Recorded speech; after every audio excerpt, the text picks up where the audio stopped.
Assalamualaikum warahmatullahi wabarakatuh. Apa kabar sahabat Al-Fatah yang dimuliakan Allah? Semoga kita dalam keadaan sehat, dilimpahkan rezekinya dan diberikan keberkahan dunia dan akhirat. Amin ya robbal alamin.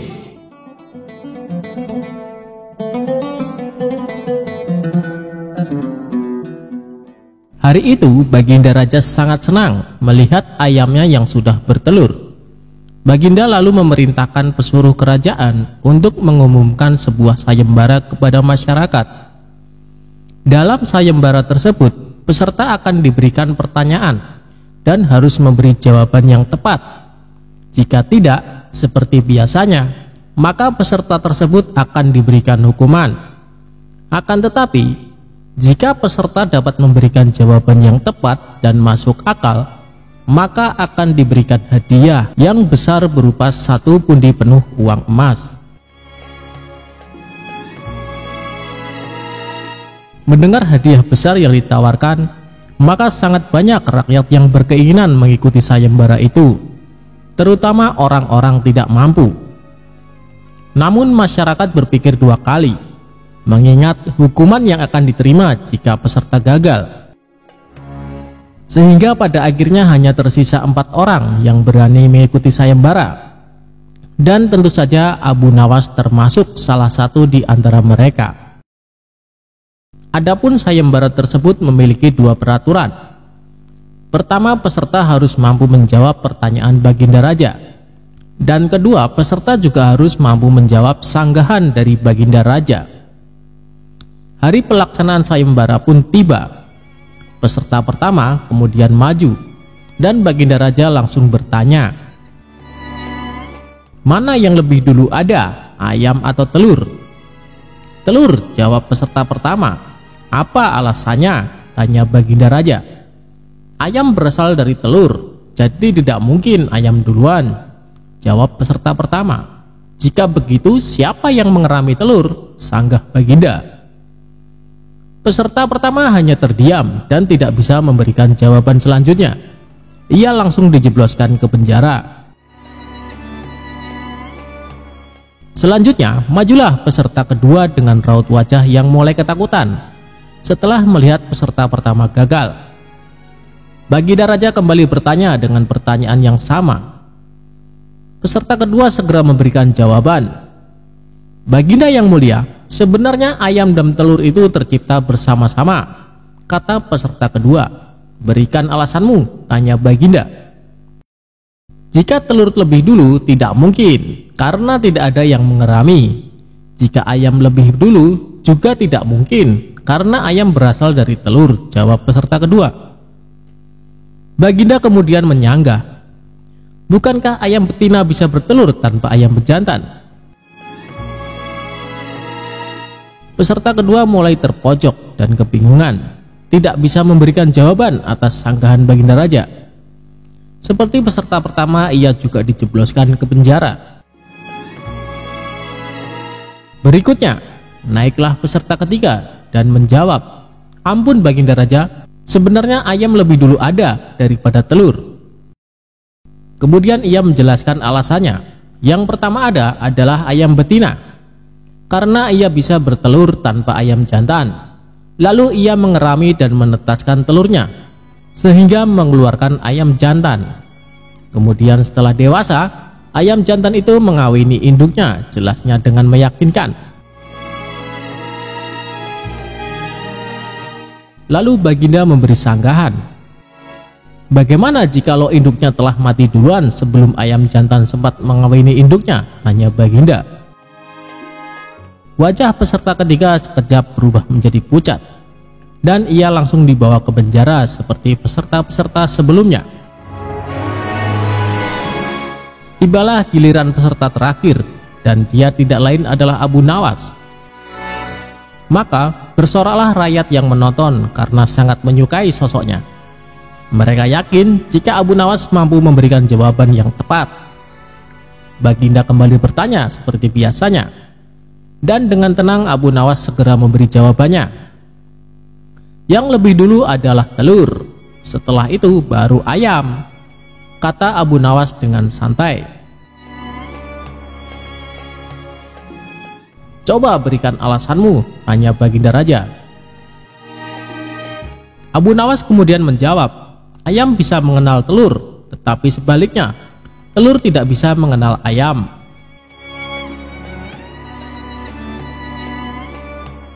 Mendengar jawaban Abu Nawas membuat Baginda Raja hanya bisa merenung. Sang raja ingin menyanggah Abu Nawas, tetapi ia tidak memiliki alasan lagi, karena jawaban Abu Nawas cukup masuk akal. Abu Nawas pun kemudian kembali dengan membawa sepundi penuh emas sebagai hadiah bagiannya.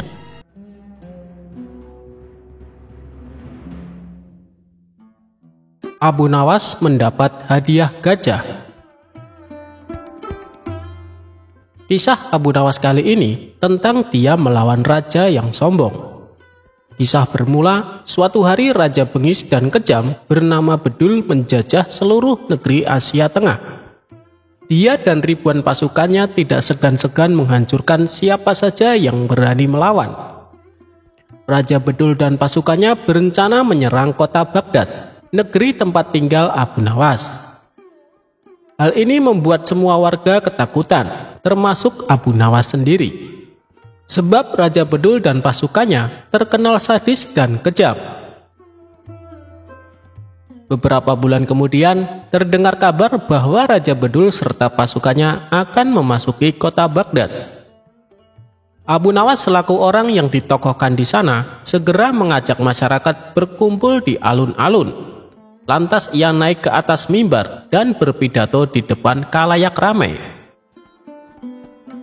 Mari kita semua berdoa supaya pasukan Raja Bedul ditimpa musibah angin topan yang dahsyat, sehingga mereka semua menjadi binasa, kata Abu Nawas.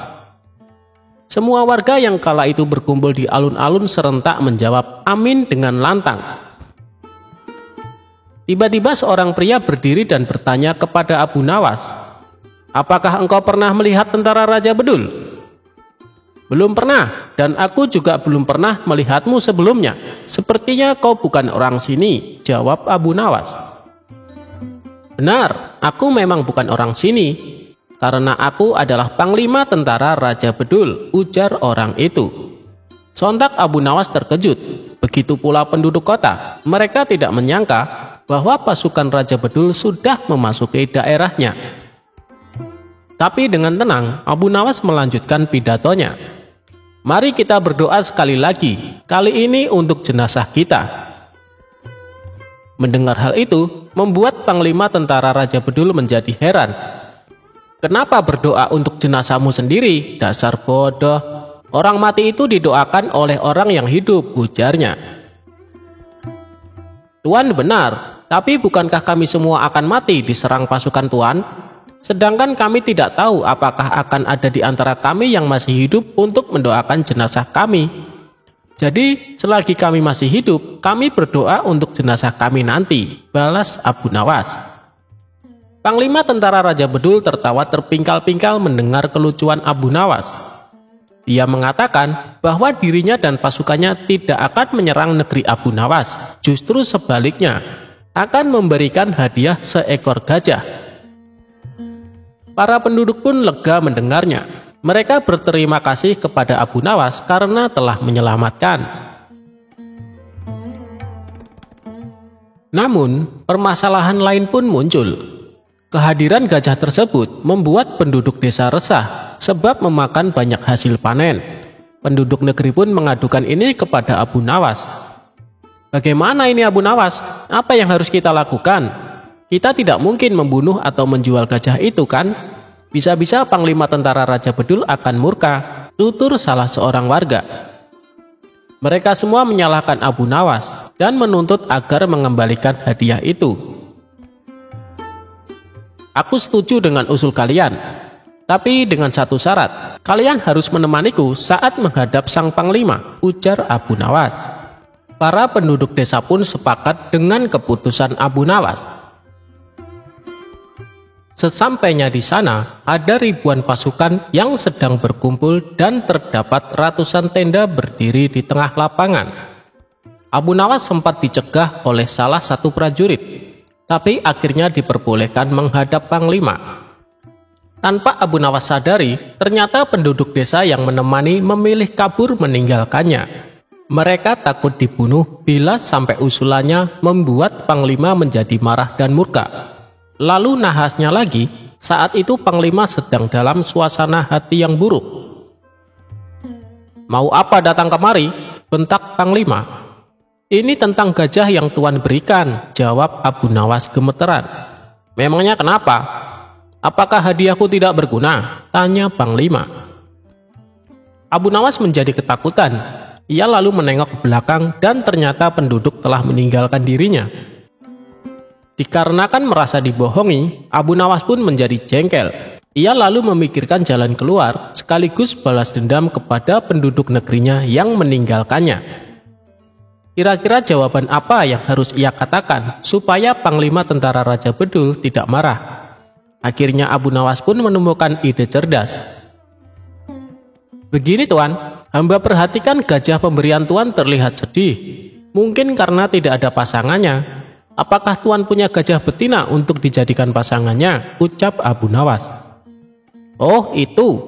Baiklah, sekarang juga akan aku kirim gajah betinanya," jawab Panglima. Abu Nawas kemudian undur diri pamit pulang. Dia pun pulang dengan senang karena mendapat hadiah lagi seekor gajah. Ini dia menjadi punya 2 gajah.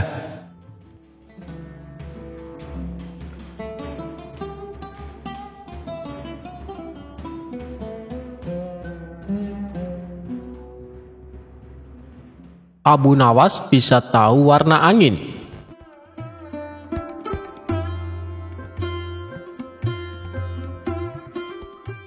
Baginda Raja menunjuk kawannya untuk menjabat sebagai gubernur di kota tempat tinggal Abu Nawas. Tapi sayangnya orang yang ditunjuk ini menyalahgunakan jabatannya. Ia sewenang-wenang memerintahkan para prajurit menangkap para sastrawan yang dianggap pintar. Setelah beberapa sastrawan ditangkap, mereka dihadapkan kepada gubernur yang baru tersebut. Satu persatu di antara mereka ditanya oleh sang gubernur.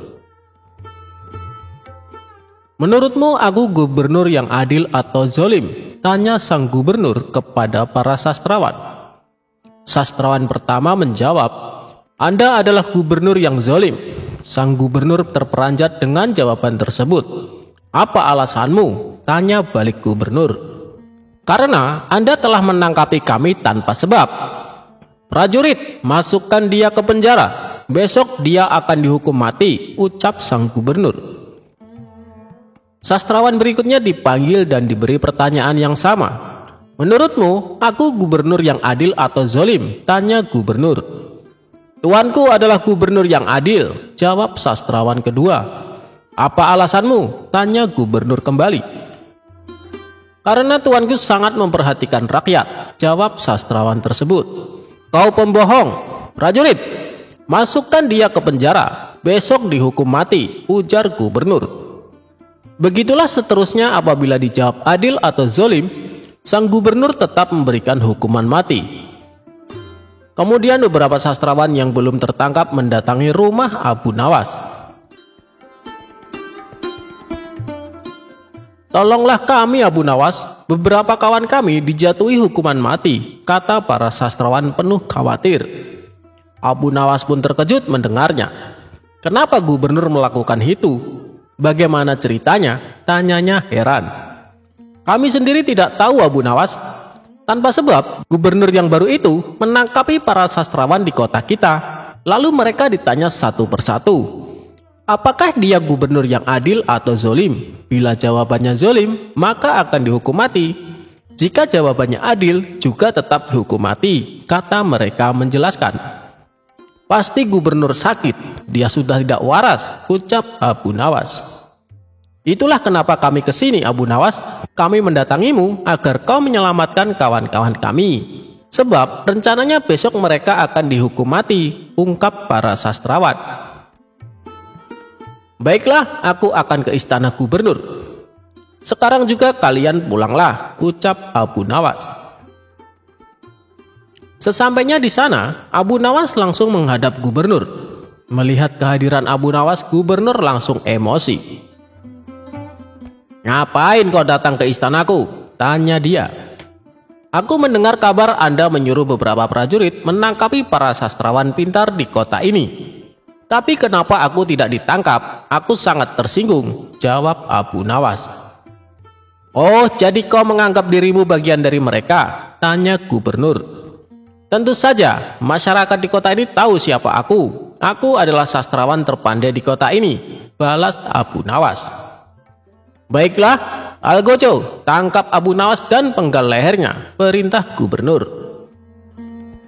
Tunggu dulu, sebelum leherku dipenggal, perintahkan Algojomu agar jangan sampai merusak rambutku. Sebab aku baru saja keluar dari tukang cukur, timpal Abu Nawas. Mendengar itu, gubernur langsung tertawa. Itulah jiwa kesatria yang aku kagumi darimu. Aku mengampunimu, Abu Nawas, kata gubernur. Bolehkah aku meminta satu permintaan? Tanya Abu Nawas. Apa permintaanmu? Katakan saja, jawab gubernur. Aku juga minta pengampunan untuk kawan-kawanku, pinta Abu Nawas. Sejenak gubernur terdiam lalu berkata kepada Abu Nawas, aku akan mengabulkan permintaanmu, tapi ada syaratnya. Kau harus bisa menjawab 3 pertanyaanku. Baik gubernur, aku siap menjawabnya, sahut Abu Nawas. Menurutmu, aku gubernur yang adil atau zolim? Tanya dia. Tuan bukan gubernur yang adil, bukan pula gubernur yang zolim. Orang-orang yang zolim itu adalah kita, sedangkan Tuan adalah pedang keadilan yang membalas kezaliman, jawab Abu Nawas. Luar biasa, jawabanmu sungguh menakjubkan Abu Nawas, ujar sang gubernur. Sekarang pertanyaan kedua, mana yang lebih bermanfaat, matahari atau bulan? Tanya gubernur. Matahari terbit di siang hari bersamaan dengan terangnya dunia. Maka menurutku matahari kurang bermanfaat. Sementara bulan terbit di waktu malam yang menerangi dunia dan menjadikannya seperti siang. Maka menurutku manfaat bulan lebih besar, ujar Abu Nawas. Gubernur pun tertawa dengan jawaban Abu Nawas. Memang nyeleneh tapi masuk akal. Baiklah Abu Nawas, sekarang pertanyaan terakhir. Menurutmu warna angin itu apa? Tanyanya. Warna angin itu merah, jawab Abu Nawas dengan enteng. Apa alasanmu? Tanya gubernur lagi. Kalau kita masuk angin, lalu badan dikerok, pasti akan muncul warna merah di badan. Itu menunjukkan kalau anginnya sedang keluar. Berarti warna angin adalah merah, jawab Abu Nawas menerangkan. Untuk kedua kalinya gubernur dibuat tertawa terpingkal-pingkal. Kamu memang cerdik Abu Nawas. Kau mendapatkan apa yang kau inginkan. Ternyata apa yang dikatakan Baginda Raja tentangmu memang benar, tutur gubernur. Abu Nawas spontan kaget mendengar nama Baginda Raja disebut. Maksud Tuan bagaimana? Tanya Abu Nawas penasaran. Jadi begini, sebelum aku ditugaskan kemari, Baginda Raja memberitahu kalau di kota ini banyak sastrawan pintar, dan di antara sastrawan yang paling cerdik adalah kau. Aku berniat memanggil mereka untuk diberi hadiah. Tapi sebelumnya aku ingin mengerjai dulu. Ternyata kau malah datang untuk membantu mereka. Dan ini adalah suatu kesempatan bagiku untuk menguji kecerdasanmu, cerita gubernur. Jadi, hukuman mati yang Tuan berikan hanya berpura-pura? Tanya Abu Nawas kaget. Benar, Abu Nawas. Aku hanya ingin mengerjai mereka sebelum memberikan hadiah, jawab gubernur. Abu Nawas pun terdiam sejenak. Kurang ajar, ternyata aku masuk perangkapnya. Tunggu saja pembalasanku nanti, ungkapnya dalam hati.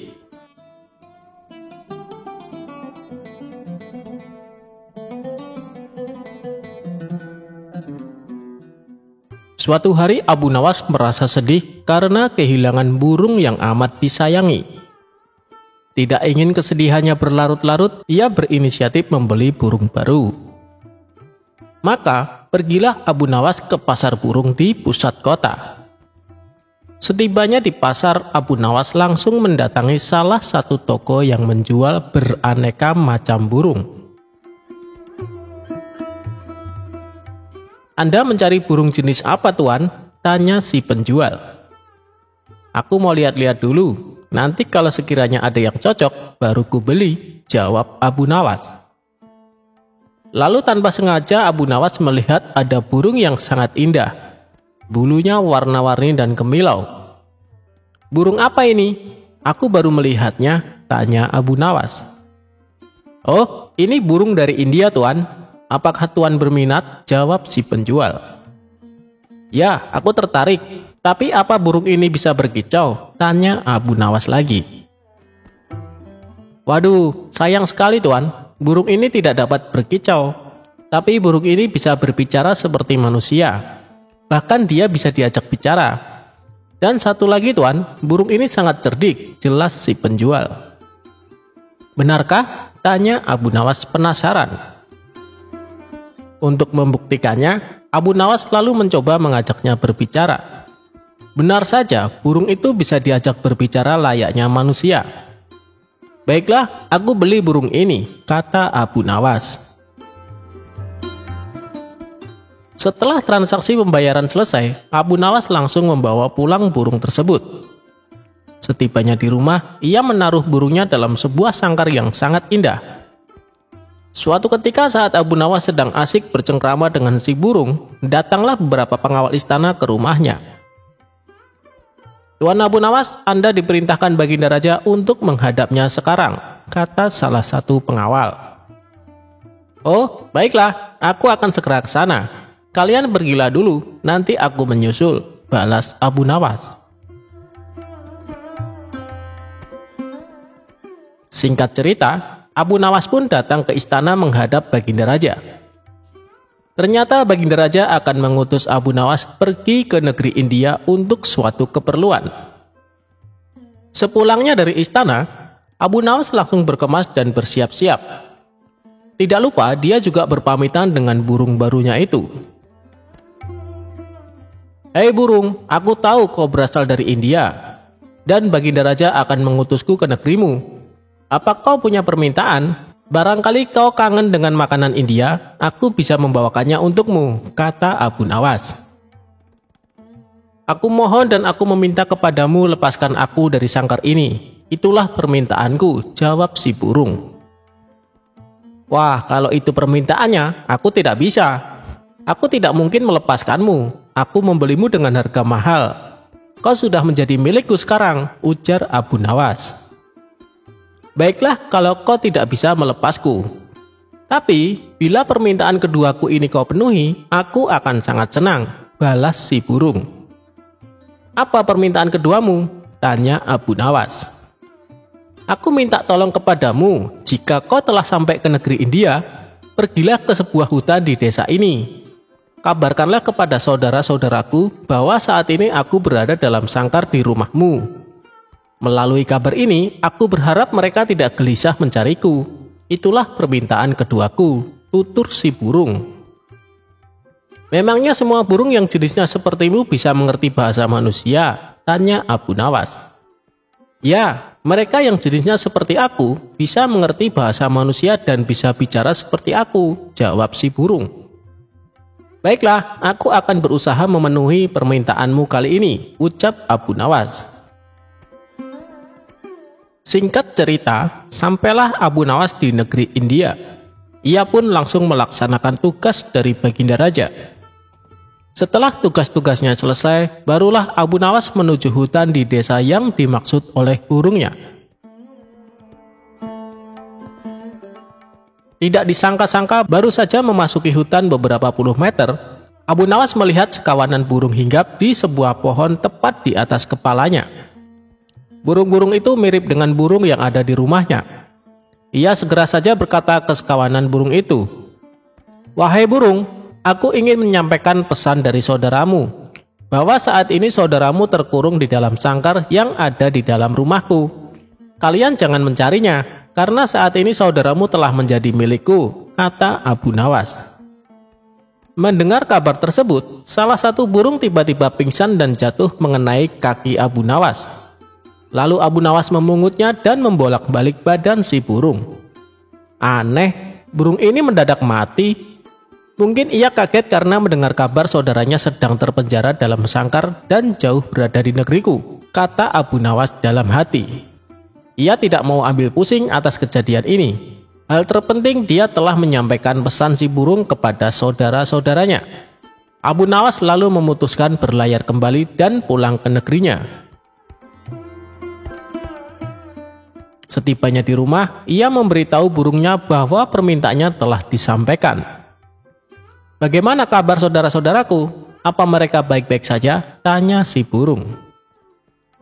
"Semuanya baik-baik saja, tapi ada salah satu burung yang tiba-tiba langsung mati saat mendengar kabar kalau kau sekarang berada di sini," kata Abu Nawas menjelaskan. Mendengar berita yang disampaikan Abu Nawas, burung yang ada di sangkar pun tiba-tiba pingsan dan jatuh. Spontan Abu Nawas menjadi kaget dan segera mengambil burung tersebut. Setelah dibolak-balik, ternyata burungnya mati mendadak. Apa mungkin ini gara-gara mendengar kabar kalau saudaranya telah mati? Ia sangat terkejut sampai mengalami kematian, pikir Abu Nawas. Abu Nawas pun menjadi sedih. Dia lalu menggotong burungnya dan menempatkannya di bibir jendela. Tapi, tiba-tiba saja burung itu segera terbang dan hinggap di salah satu pohon di dekat jendela. Sebelum terbang tinggi, si burung berkata kepada Abu Nawas, "Wahai Tuan, ketahuilah bahwa apa yang kau anggap kesedihan bisa jadi merupakan kabar baik bagi yang lain. Mungkin Tuan bersedih karena aku lepas dari sangkarmu, tapi aku bahagia karena bisa lepas dari sangkarmu." Si burung lalu terbang tinggi meninggalkan Abu Nawas. Ternyata benar apa yang dikatakan si penjual burung di pasar. Si burung bukan hanya bisa bicara, tapi juga cerdik. "Aku telah dikelabui oleh burung itu," pungkas Abu Nawas kecewa.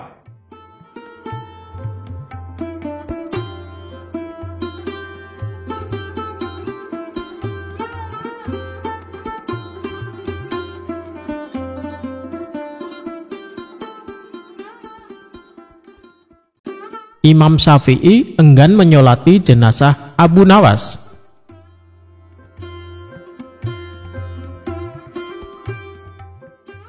Abu Nawas dengan nama lengkap Abu Ali Al-Hasan bin Hani Al-Hakimi dikenal sebagai seorang penyair Arab yang sangat lihai.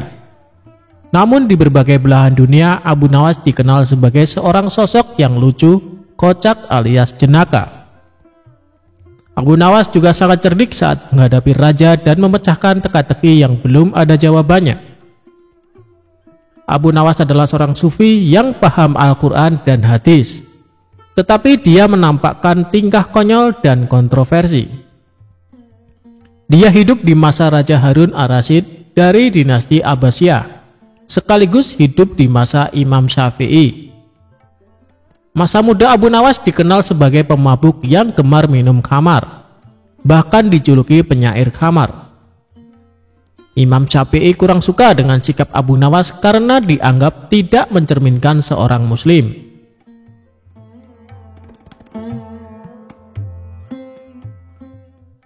Suatu ketika Abu Nawas meninggal dunia dan kabar kematiannya sampai ke penjuru seantero negara Iran. Kabar wafatnya Abu Nawas membuat gempar penduduk Iran.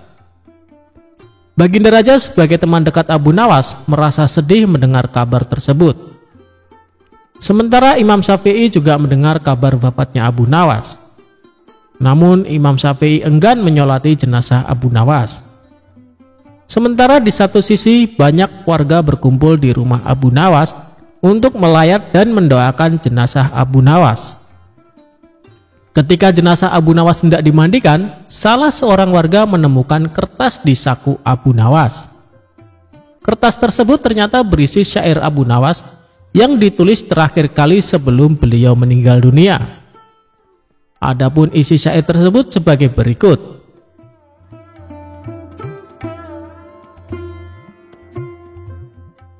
"Wahai Tuhanku, dosaku terlalu besar dan banyak. Tapi aku tahu bahwa ampunanmu lebih besar.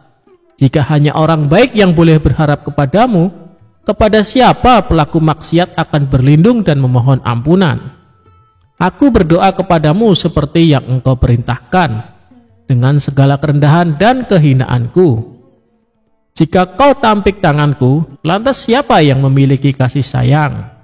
Hanya harapan yang ada padaku ketika aku berhubungan denganmu dan keindahan ampunanmu, dan aku pasrah setelah ini.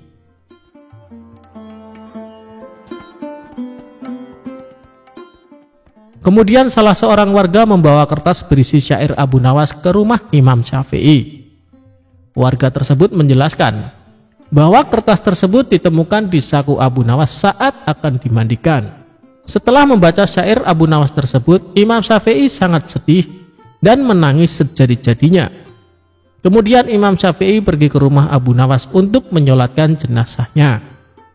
Itulah kisah syair terakhir Abu Nawas yang mampu meluluhkan pemilik mazhab terbesar, yaitu Imam Syafi'i. Semoga kita bisa mengambil hikmah dari kisah Abu Nawas yang hidup sejaman dengan Imam Syafi'i.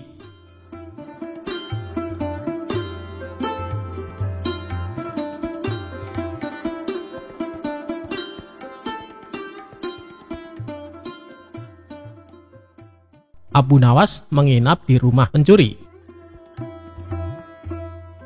Kecerdikan Abu Nawas mengerjai seorang pencuri seakan tidak ada habisnya. Kali ini dia kembali mengerjai pencuri saat hendak beraksi di rumahnya. Suatu malam saat sedang tidur pulas, Abu Nawas dikagetkan suara berisik dari ruang tengah rumahnya. Kemudian dia turun dari tempat tidur dan beringsut menuju pintu kamar untuk mengintip. Melalui lubang kunci dilihatnya ada seorang pencuri sedang memasukkan barang-barang miliknya ke karung besar. Hampir semua barang di ruang tengah rumahnya diambil tanpa tersisa sedikit pun. Setelah selesai dengan aksinya, si pencuri memanggul karung besar berisi barang-barang curian itu ke atas bahunya, lalu kabur lewat jendela. Melihat hal itu, Abu Nawas sengaja membiarkannya. Dia tidak berteriak minta tolong ataupun menghardik si pencuri, karena ingin membuatnya kapok tanpa harus menggunakan kekerasan. Ketika si pencuri sudah berjalan keluar rumah dengan membawa barang-barang curian, diam-diam Abu Nawas mengikutinya dari belakang. Setelah menempuh perjalanan lumayan jauh, si pencuri terlihat kelelahan. Bagaimana tidak, sebab barang curian yang dibawa sangatlah banyak. Akhirnya sampailah si pencuri di depan rumahnya. Dia segera masuk dan beristirahat. Saking capeknya, pencuri itu sampai lupa menutup pintunya kembali. Sehingga dengan mudah Abu Nawas ikut masuk ke rumahnya. Tidak lama kemudian, si pencuri mulai membuka karung dan mengambil barang-barang hasil curiannya. Dari mulai barang-barang berharga sampai barang-barang rumah tangga seperti gelas, piring, hingga mangkok. Si pencuri lalu meletakkan semua barang-barang tersebut sesuai tempatnya, seolah baru pindah rumah. Sementara, Abu Nawas terus mengamati dari belakang sambil duduk santai. Merasa curiga ada orang di sekitarnya, si pencuri pun menoleh ke belakang. Betapa kagetnya dia melihat Abu Nawas ada di dalam rumahnya. "Kenapa kau ada di sini?" tanya si pencuri setengah ketakutan. "Kamu tidak tahu ya? Rumahku sekarang di sini," jawab Abu Nawas. "Kenapa bisa begitu? Ini rumahku," balas si pencuri. "Kalau kemarin ini memang rumahmu, tapi sekarang sudah jadi rumahku, karena aku sudah pindah ke sini," ujar Abu Nawas. "Pindah? Pindah bagaimana maksudmu?" tanya si pencuri kebingungan. "Coba lihat, semua barang di rumah ini semuanya adalah milikku, jadi rumah ini adalah milikku," jelas Abu Nawas. "Kalau kau mengusirku, aku akan berteriak bahwa kamu telah mencuri barang-barangku, dan aku akan memukulimu," ancam Abu Nawas. Dikarenakan tidak ingin memperpanjang masalah, si pencuri membiarkan Abu Nawas menetap di rumahnya. Selama seminggu menetap di sana, Abu Nawas selalu menghabiskan roti yang akan dimakan si pencuri. Belum lagi susu dan madu yang disiapkan di dalam lemari dengan lahapnya Abu Nawas habiskan semua. Selama itu pula setiap hari si pencuri terpaksa tidur dengan menahan rasa lapar. "Kalau begini bukan aku yang merampok, tapi dia yang merampok semua makananku," pikir si pencuri merasa kesal.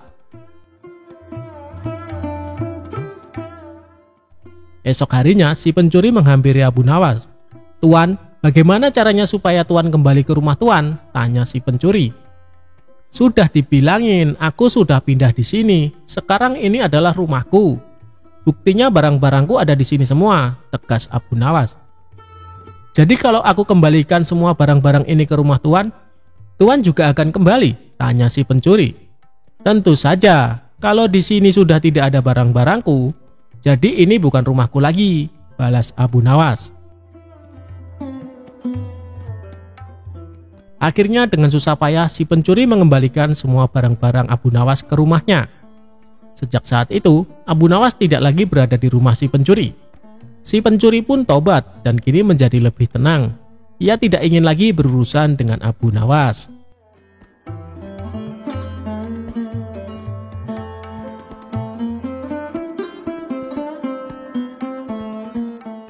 Abu Nawas bunuh diri dengan racun, bukannya mati tapi malah kenyang.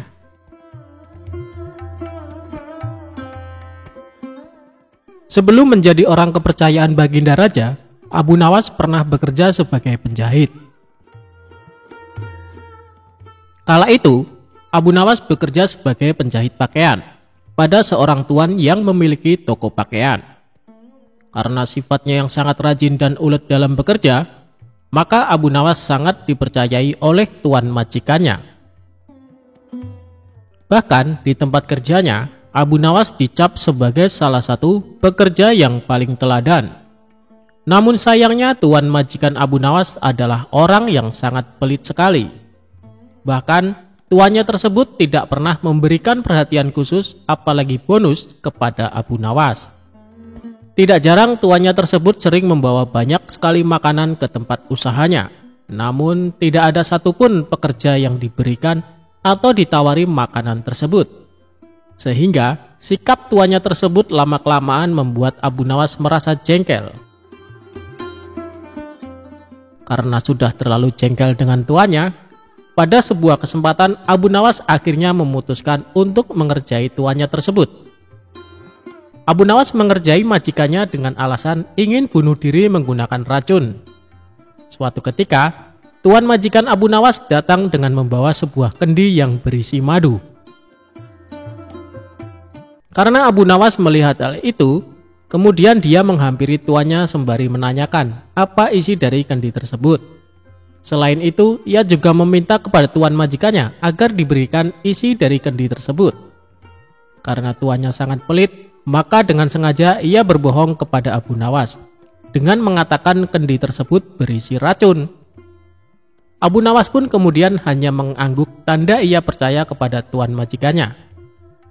Padahal dirinya mengetahui kalau tuan majikan sedang berbohong tentang isi kendi tersebut. Terlebih lagi, Abu Nawas sempat mencium bau madu dari kendi yang dibawa oleh tuan majikannya. Tidak lama kemudian, tuan majikan Abu Nawas harus pergi karena ada keperluan. Karena dirasa kendi yang berisi madu tersebut aman dari para pekerjanya, termasuk Abu Nawas, maka kendi tersebut tetap dibiarkan di sana. Melihat kendi berisi madu tersebut ditinggalkan oleh tuannya, maka Abu Nawas tidak membuang-buang kesempatan. Dia pun berusaha menjual sepotong pakaian dan membeli sebuah roti untuk dimakan dengan madu milik tuannya.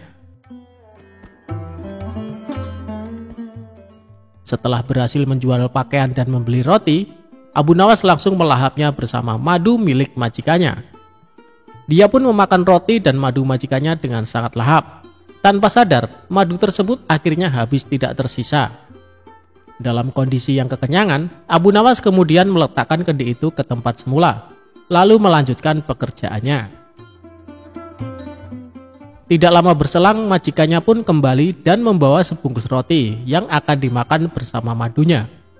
Kemudian, majikan Abu Nawas tersebut langsung menghampiri kendi miliknya untuk mengambil madu yang ada di dalamnya. Namun alangkah terkejutnya sang majikan setelah mengetahui kendi tersebut kosong dan tidak ada madunya. Selain itu, ia juga merasa sangat kesal karena mengetahui sepotong kainnya telah hilang tanpa adanya laporan. Kemudian tuan itu berbicara kepada dirinya sendiri dan menganggap hal ini pasti ulah dari Abu Nawas.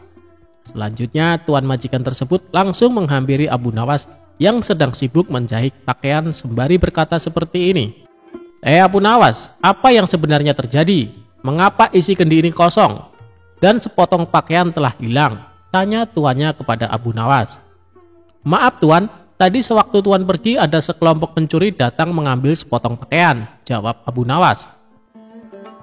Lantas apa yang kamu lakukan kepada pencuri itu? Tanya tuannya lagi. Aku ketakutan dan tidak bisa berbuat apa-apa, kata Abu Nawas sambil pura-pura ketakutan. Lalu, mengapa isi kendiku hilang? Apakah diminum juga oleh pencuri itu? Tanya tuan majikan kembali. Abu Nawas pun mengatakan bukan pencuri itu yang meminum isi kendi tuan majikannya, karena yang meminum isi kendi tersebut adalah dirinya, sebab ia berniat bunuh diri dengan racun yang ada di dalam kendi tersebut. Karena takut akan dimarahi oleh tuan, maka aku putuskan untuk memilih bunuh diri saja menggunakan racun yang ada di dalam kendi tersebut. Hamba pikir hamba akan mati, tapi ajal hamba belum sampai tuan, kata Abu Nawas kepada majikannya. Mendengar perkataan jujur dan keahlian akal pikir Abu Nawas, tuannya tersebut tidak jadi marah. Selain itu, majikannya tersebut akhirnya sadar apa yang sudah terjadi, karena ulah dirinya yang sangat pelit kepada pekerjanya.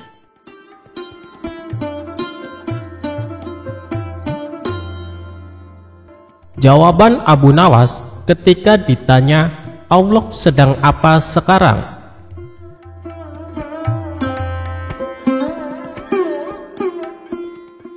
Saat itu banyak tamu yang berkumpul di istana raja.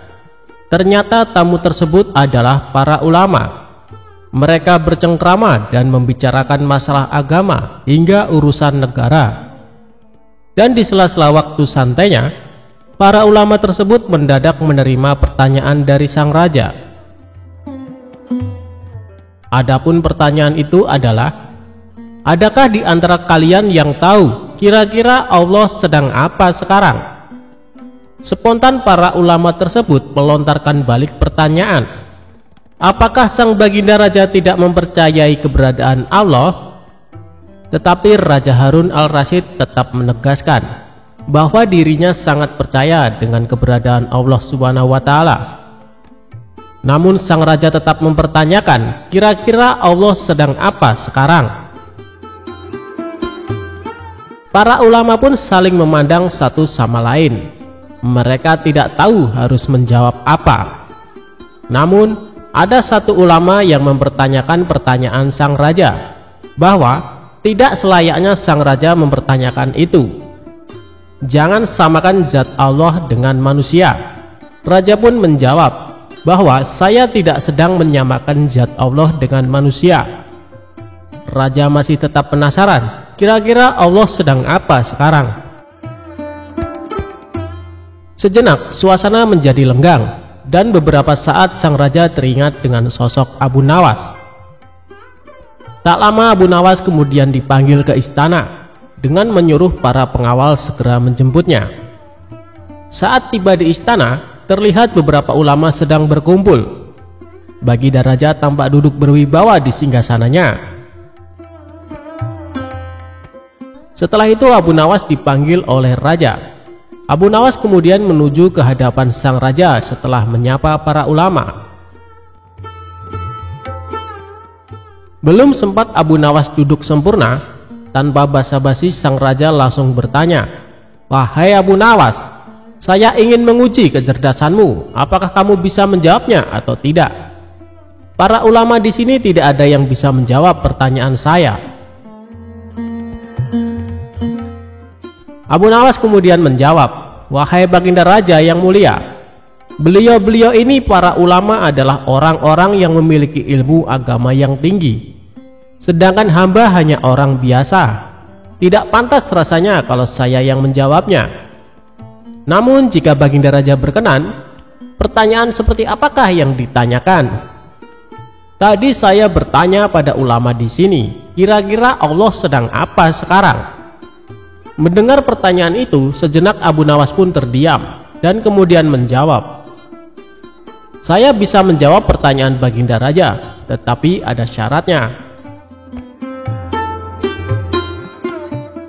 Adapun syarat yang diajukan oleh Abu Nawas adalah, saya harus duduk di singgasana Baginda Raja, sedangkan Baginda Raja harus duduk di bawah bersama para ulama. Baginda Raja pun menuruti permintaan Abu Nawas tersebut. Setelah menduduki singgasana Baginda Raja, Abu Nawas berkata dengan lantang, "Kalau Baginda Raja ingin tahu Allah sedang apa sekarang, saksikanlah, Allah sedang mengangkat saya, Abu Nawas, menjadi raja dan Baginda Raja menjadi rakyat biasa." Mendengar jawaban Abu Nawas tersebut, Baginda Raja pun tersenyum.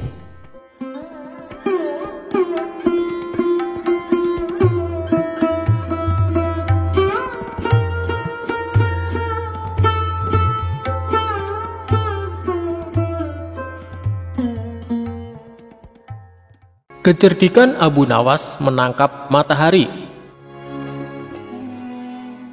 Cerita sufi kali ini mengisahkan kecerdikan atau kecerdasan Abu Nawas menangkap matahari dalam sebuah sayembara. Abu Nawas adalah seorang pujangga pada masa Khalifah Harun al-Rasyid. Ia termasuk salah seorang penyair yang sangat melegenda pada zaman itu. Pada suatu saat, Baginda Raja ingin membuat rakyatnya bahagia. Pasalnya, rakyat mengeluhkan kepada Raja tentang betapa panasnya terik matahari kala itu. Karena itu, Raja mengadakan sayembara untuk menangkap matahari. Namun hingga memasuki waktu yang ditentukan, tak ada seorang pun yang menyatakan kesanggupannya menangkap matahari. Sang Raja pun lalu langsung menunjuk si cerdik Abu Nawas untuk menangani hal ini. "Cepat, panggil Abu Nawas kemari. Ada tugas penting yang harus dilakukan," perintah Baginda Raja kepada beberapa pengawalnya. Singkat cerita, datanglah Abu Nawas menghadap Baginda Raja. "Ampun Paduka yang mulia, ada apa gerangan Paduka memanggil hamba?" tanya Abu Nawas.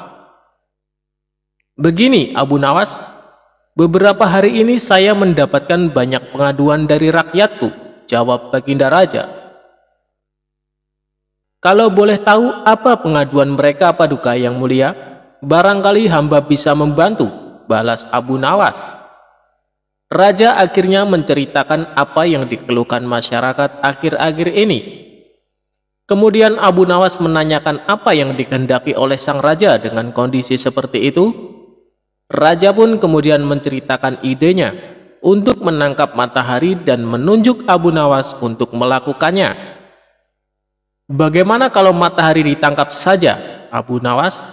Dan orang yang pantas untuk melakukan pekerjaan itu adalah kamu," ujar Baginda Raja.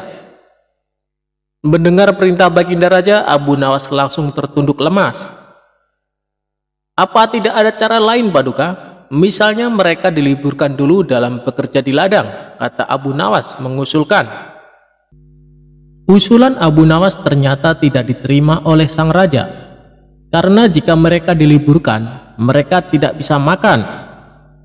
"Tidak bisa Abu Nawas, kalau mereka libur berladang, lalu mereka mau makan apa? Jalan satu-satunya matahari harus ditangkap," balas Baginda Raja. Abu Nawas hanya terdiam. Dalam hati ia berkata, mungkin menangkap matahari pekerjaan yang mustahil dilakukan. Namun karena ini adalah titah raja, mau tidak mau Abu Nawas harus menerimanya. "Sekarang kamu pulang dulu Abu Nawas, dan besok kamu harus kembali ke sini untuk menangkap matahari. Kalau kamu tidak bisa melakukannya, kamu akan menerima hukuman," tegas sang raja. Setibanya di rumah, Abu Nawas terus memikirkan cara supaya ia bisa lepas dari hukuman. Ia terus memutar otaknya hingga tengah malam. "Lebih baik aku sholat isya dulu, nanti aku malah ketiduran," pikir Abu Nawas. Ia pun kemudian menuju kolam untuk mengambil air wudhu. Saat ia hendak mengambil air, bayangan dirinya ada di dalam air tersebut. Disitulah akhirnya Abu Nawas mendapatkan ide untuk menangkap matahari. Esok paginya dengan wajah ceria, Abu Nawas pergi ke istana menghadap Baginda Raja. "Hai Abu Nawas, apakah kamu sudah siap menangkap matahari?" tanya Baginda Raja. Saya sudah siap, Paduka, tapi saya minta disediakan peralatannya untuk menangkapnya, jawab Abu Nawas. Apa yang kau butuhkan? Katakan padaku, balas Baginda Raja. Abu Nawas kemudian meminta sesuatu yang perlu disiapkan untuk menangkap matahari. Saya minta ember yang berisi air dan juga kantong besar yang tidak bocor, pinta Abu Nawas. Setelah peralatan dipersiapkan, Abu Nawas mengajak salah satu menteri ke tengah lapangan. Kamu lihat kan matahari itu, kata Abu Nawas sambil menunjuk bayangan matahari yang berada di dalam ember berisi air. Sekarang akan aku masukkan ke dalam kantong ini, ucap Abu Nawas sambil memasukkan air yang berada di dalam ember. Sang menteri lantas menghadap pada sang raja untuk mengkonfirmasi pekerjaan yang sudah dilakukan Abu Nawas. Sang raja tentu belum percaya, sebab panas matahari masih terasa menyengat. Baiklah, sekarang perintahkan pada Abu Nawas untuk membungkus matahari itu dan bawakan padaku, titah Baginda Raja. Kemudian para menteri memanggil Abu Nawas untuk menghampiri Baginda Raja dengan membawa kantong berisi air. Paduka yang mulia, mataharinya sudah aku bungkus dalam kantong ini, tutur Abu Nawas. Hai Abu Nawas, coba kamu lihat keluar. Mataharinya masih ada dan aku juga masih merasakan panasnya, sanggah Baginda Raja. Tak percaya benar yang mulia, tapi sesungguhnya itu matahari kedua, timpal Abu Nawas. Yang benar saja kamu, hanya ada satu matahari di dunia ini, sahut Baginda Raja. Paduka Raja memang benar. Jadi ketika matahari berhasil saya tangkap, dunia menjadi gelap gulita. Lalu Allah langsung menggantikannya dengan matahari yang baru, ujar Abu Nawas. Baginda Raja kemudian memastikan apakah isi kantong besar tersebut berisi matahari atau tidak. Ia pun membuka kantong tersebut, ternyata isinya hanya air. Mana mataharinya Abu Nawas? Kamu jangan mengerjai saya, herdik Baginda Raja. Paduka membukanya jangan di dalam ruangan, karena matahari paling tidak suka dengan ruangan tertutup.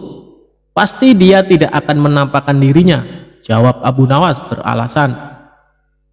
Matahari hanya mau menampakkan dirinya kalau dia melihat ada saudaranya di atas, ujar Abu Nawas. Lalu Abu Nawas mengajak Baginda ke tengah lapangan dengan membawa kantongnya yang berisi air. Ini saya buka kantongnya Baginda. Tuh kan ada mataharinya, tutur Abu Nawas sambil menunjukkan kepada Baginda Raja. Baginda Raja hanya bisa geleng-geleng kepala dengan kecerdikan Abu Nawas. Itulah kisah cerdik Abu Nawas menangkap matahari. Semoga terhibur.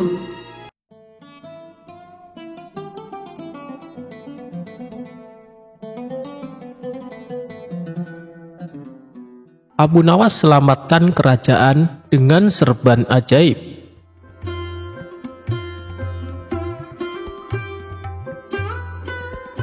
Baginda Raja sedang gelisah. Akhir-akhir ini banyak kejahatan terjadi di luar istana. Rakyat pun merasa tak aman. Setelah diselidiki, ternyata sumber kejahatan itu bukan dari luar, melainkan dari dalam istana sendiri. Baginda merasa makin gelisah. Ia perhatikan setiap menteri yang bekerja padanya. Semua menteri itu terlihat pada patuh dan setia. Bagaimana mungkin mereka melakukan sesuatu yang merugikan kerajaan? Meskipun begitu, Baginda tak ingin menutup mata. Beliau harus menindaklanjuti hasil penyelidikannya. Kini, Baginda mencari cara mengetahui siapa di antara para menterinya yang tidak setia.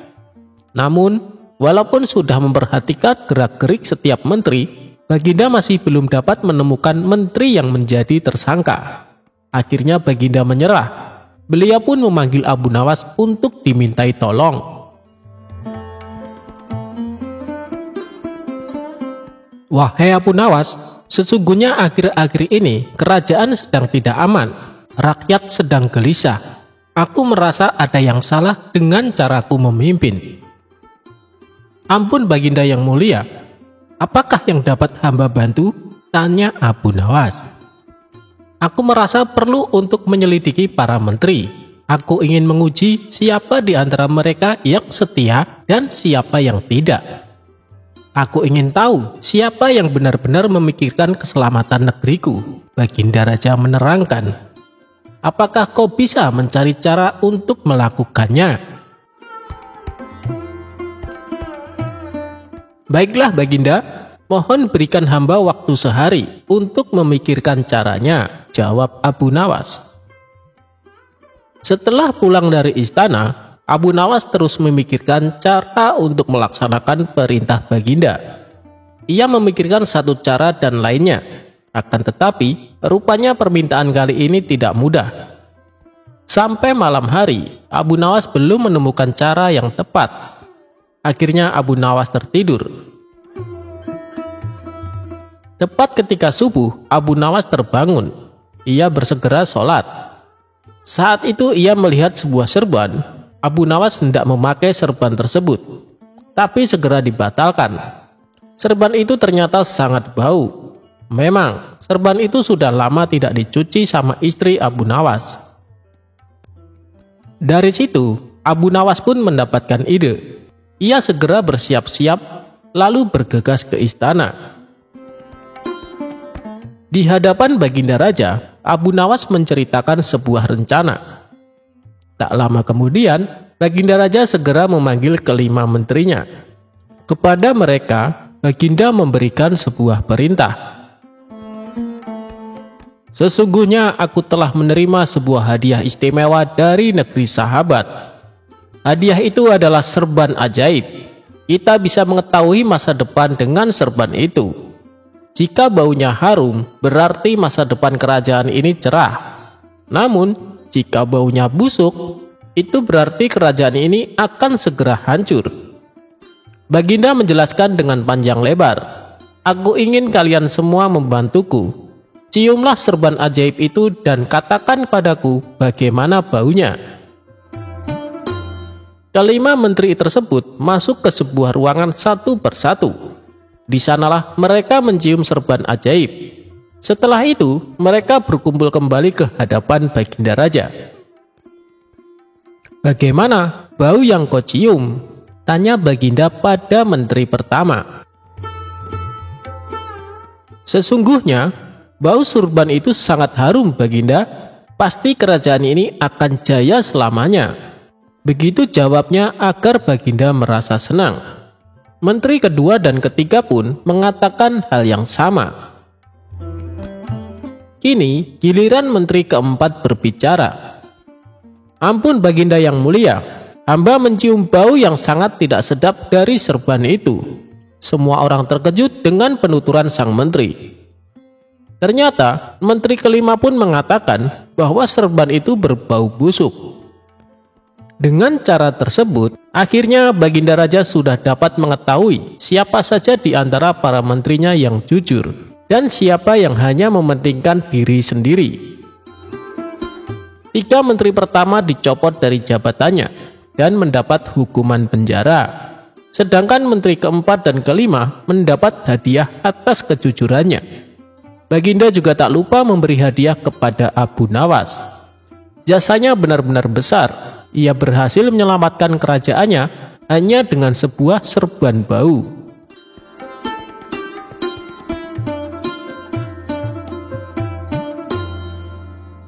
Abu Nawas anti hujan. Sejak peristiwa penghancuran barang-barang di istana oleh Abu Nawas yang disaksikan oleh Baginda Raja, saat itu pula Baginda Raja sangat kesal dan ingin segera untuk menangkap si tersangka yaitu Abu Nawas agar dijebloskan ke dalam penjara karena ulah dari tingkah lakunya. Sudah menjadi hukum bagi siapa saja yang tidak sanggup melaksanakan titah Baginda Raja, apalagi sampai membangkang kepada sang raja, maka tak disangsikan lagi bahwa ia akan mendapatkan hukuman.